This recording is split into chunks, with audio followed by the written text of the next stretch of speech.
Good morning. You're Jalicia Wade, and Ms. Wade was previously in court, entered a plea of guilty to aggravated perjury. The agreement was for...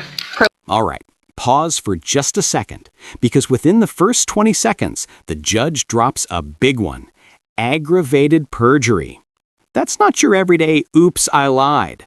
This is a felony-level lie under oath, and the kind that can change the direction of an entire criminal investigation. Stay with me. This case is already heating up. Probation, the length of time and type of probation was all left up to the court. Is that correct? Yes, Your Honor. And I've received that pre-sentence report, as well as some letters that the defense counsel has provided of support for Ms. Wade. Has everyone had an opportunity to review all of that?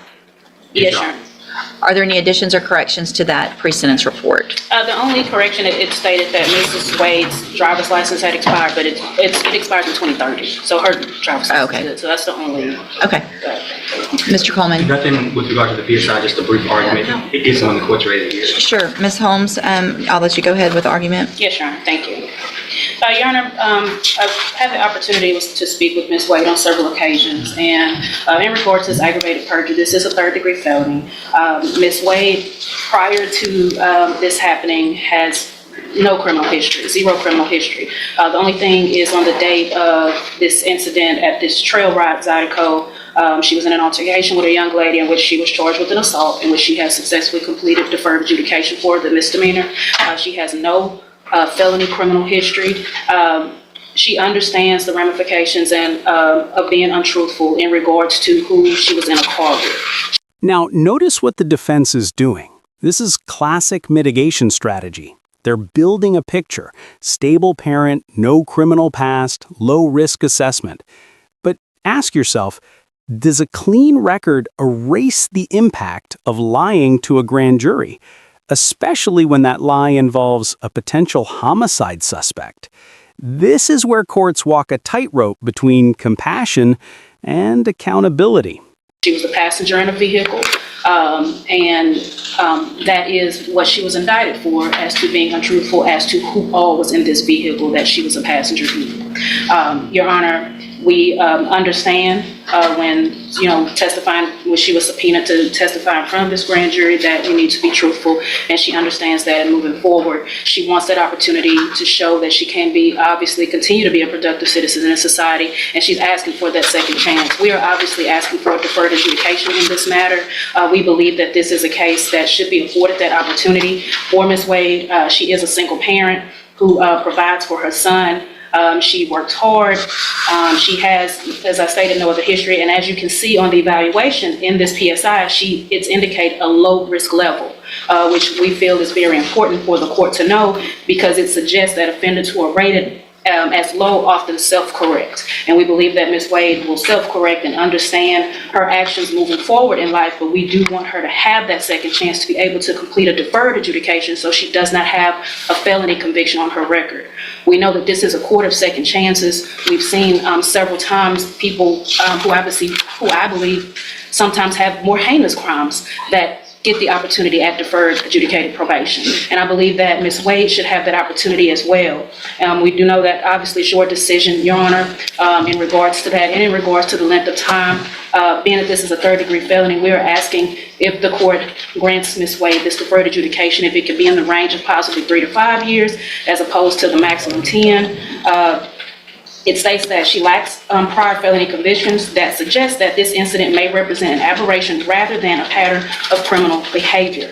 In addition, it states in this PSI that her stable employment, parental responsibilities, and minimal prior criminal records support the feasibility of probation as a means to rehabilitate rather than to punish. And we feel like having a straight probation will be more of a punishment rather than a rehabilitation, so that she can self-correct and be productive and have that opportunity to move forward in life without this conviction. So, Your Honor, we are asking for a deferred adjudication in the range of 3 to 5 years if possible, so that Ms. Wade can prove that this will not happen again. Thank you, Ms. Holmes. Mr. Coleman? Your Honor, Ms. Holmes characterized her lie to the grand jury as just simply a lie about being in who she was in the car with. She lied about being in the car with someone who law enforcement strongly suspects had just shot up an innocent man at a Zydeco trail ride rodeo arena. That's what she lied about, Judge. Law enforcement suspects and has good information that she was present when this innocent man was shot by this suspect who she lied about riding in the car with. Law enforcement has good reason to believe, and I believe as well, that she holds the key, has information that could bring that family of the defendant some justice, some closure, and help solve that unsolved murder and prosecute the person that's responsible for it, Judge. The nature and the gravity of this offense requires, Judge, it pains me to even have to offer probation, Judge, but there are certain realities that I have to deal with. and then this. And here it is, the prosecution's emotional hammer. Coleman isn't just arguing the lie was wrong, he's tying it directly to an unsolved murder. That amps the stakes instantly. This is no longer about a simple perjury charge, it's about the consequences of silence in a case where someone lost their life. What would you do if you believed a witness held the missing puzzle piece? Necessitate me making this offer of probation. That family has to live with the loss of their loved one and possibly that crime not being solved. And if they can live with that, Judge, this defendant can live with a felony conviction on her record for not, in my opinion, being completely truthful, providing all the information that she has. It is tantamount to obstruction or hindering a prosecution what this defendant has done and what she continues to do, Judge. She's fortunate that all I can do at this point is offer straight post-conviction probation and not tear up with her. I am imploring the court, please, to put her on a straight probation, post-conviction probation, Judge, with as many conditions as the court sees fit.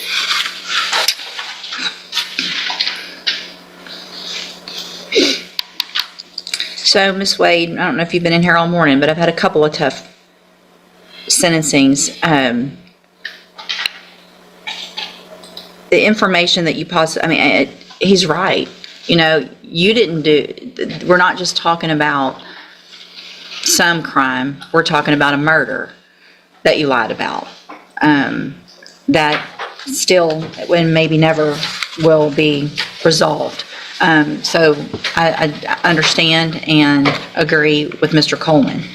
The other side of that, other than that day, you've never been in trouble. And I don't know if there's a fear, if there's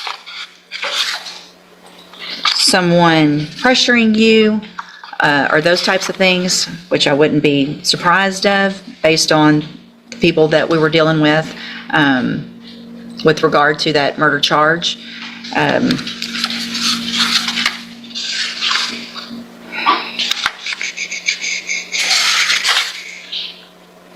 Ms. Holmes is correct, though, that, there are offers and agreements every day in here for worse offenses, where I do give deferred probation, where people actually shoot people in aggravated assaults and things like that, and robberies. All right, here's what I'm going to do. I'm going to find that you entered your plea of guilty freely and voluntarily. Find sufficient evidence to find you guilty. However, I'm going to give you an opportunity. Listen closely. The judge is clearly torn. On one hand, first-time offender, low risk, single parent. On the other, a lie connected to a dead man. This is the kind of judicial dilemma law students study for weeks. Justice versus rehabilitation. And in a courtroom, that tension plays out in real time. Opportunity today and defer all proceedings and place you on probation. I am going to place you on probation for 10 years. So Ms. Holmes gets part of what she wants, and hopefully Mr. Coleman will feel a little more secure knowing that you will be under probation's watch for up to 10 years. I am going to order a $1,000 fine, order that you follow all of the rules and conditions of probation. Now, that is going to include, and I don't know what relationship you had with anyone that was in that vehicle, but you will be ordered as a condition of your probation to have no contact or communication with any of them. That includes John Gutierrez and Shamar Johnson and Patrick Charles. Okay, are those the three? Yes, sir. Can I say something? Mhm. Shamar Johnson is, we have the same niece. They're related. We're related. Okay. We can't go to family members. You can't be around them right now until I give you permission to be around them. So if there's a family get-together, one of you gets to go and one of you doesn't. That's part of the consequences of your actions. Okay? He was in the truck also, and I don't know what he knows or did, but obviously everybody that was in that vehicle probably has some information about something terrible that happened that day. Otherwise, there wouldn't have been the lies told. So you don't get to be around him, period. Do you understand? Okay. If you do everything that you're supposed to while you're on this probation, this is an excellent opportunity because you do not have a felony conviction on your record. Oh, sorry. And if you successfully complete the probation, then you will never have a felony conviction. The case will be dismissed. The other side of that, however, is if you violate any condition of probation at all, you'll be brought back into court and you could be found guilty and you could be sent to prison for up to 10 years. Do you understand? This is the most important moment of the entire hearing. The judge is giving her a decade-long probation, but also a lifeline. No felony on her record if she completes it perfectly. One slip, one violation, and she walks straight into a 10-year prison sentence. High stakes, high pressure. Imagine living with that countdown over your head every single day. Yes, sir. Sorry to interrupt, Your Honor. Would the court entertain or at least consider some jail time as a condition of his probation? And if any of the alternative, maybe a condition of serving at least 1 day or 1 weekend in jail on the anniversary of the death of the victim in this case. I'm sorry, Your Honor. She is not charged with murder. Hold on. I'm not, here's the thing, Miss, hold on, it's fine. Miss, I appreciate that. Miss Richards I'm not going to put her in jail today if she's taking care of a child. But here's the thing, Miss Richards, some people, I'm sorry, wrong, Miss Wade, I was looking at the wrong thing, Miss Wade. A lot of people, and Miss Holmes can tell you this, there was a time where I would give probation. People would come back, they'd mess up. Sometimes I'm given some extra chances. Those days are gone. This is your chance. This is your chance. So if you violate, I can assure you that if we're standing in here, this man right here is going to remind me of what I should have done the first time with the conviction and possibly prison or send you to jail up front. So you need to do everything you're supposed to.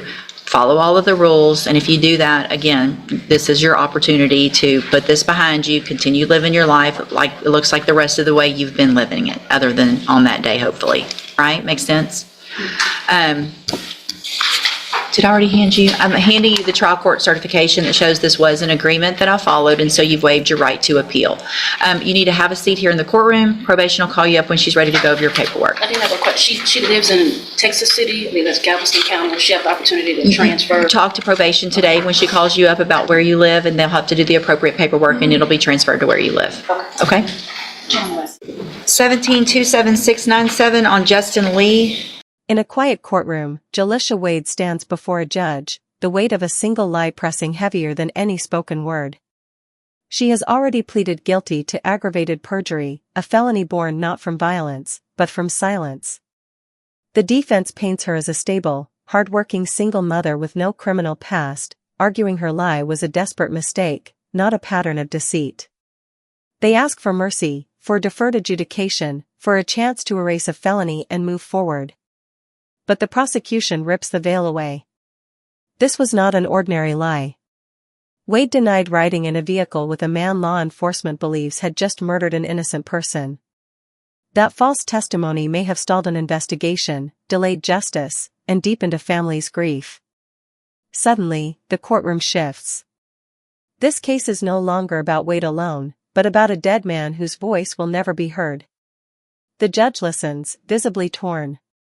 On one side stands compassion for a first-time offender, a low-risk parent who has otherwise lived within the law. On the other stands accountability, the reality that a murder remains unsolved, and truth was buried when it was needed most. The tension thickens as the decision approaches. Then the ruling falls. Wade is granted deferred probation, not for 3 years, but 10. A lifeline, paired with a leash. No felony if she succeeds. Prison if she fails. She must cut ties with everyone connected to that vehicle, even family, and live a decade under strict supervision. The gavel settles, but the story does not end. Justice is not always loud or clean. Sometimes it whispers through consequences, asking whether redemption can coexist with regret, and whether silence itself can ever be forgiven. Every day ahead becomes a test of truth, fear, memory, and courage.